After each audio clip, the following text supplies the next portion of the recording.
It's set in Dublin, in Ireland, and actually my characters meet on the Halfpenny Bridge, which is kind of the most important location for the novel because my main character meets a man on the bridge who's threatening to jump, and she has to try and talk him out of jumping, and also has to kind of go on a journey with him to try and to convince him that life is worth living and life can be beautiful.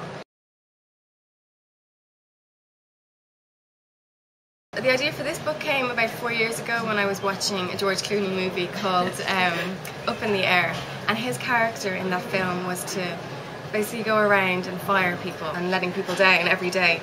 I was just really intrigued by that, so I wanted to kind of create something similar.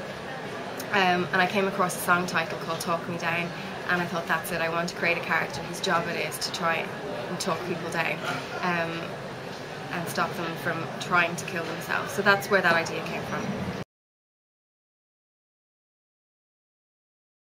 So, no, Newgrange, it's incredible, and I always bring actually tourists there, and nobody quite knows what it is. It's either a tomb for the kings and people of the time, but it's also like a calendar. So for the winter solstice, there's a small little chamber, and they managed, I don't know how they managed to work this out, but at a certain time of year, the light completely fills this room, in lining up with the sun, and it only fits a few people, so it's really special. You can get a ticket on the winter solstice to get into that room. But the fact that it's older than the pyramids, and they don't know how the stones got there, how they carried them there, where because the stones weren't from that region, it's just a really fascinating place to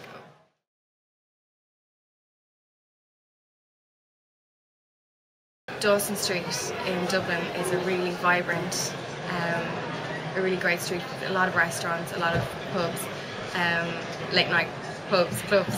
So there's places like Fire Restaurant, Café on Seine, 37 Dawson Street, and a whole host of other places. I'm leaving a lot of places out, but I would go there a lot.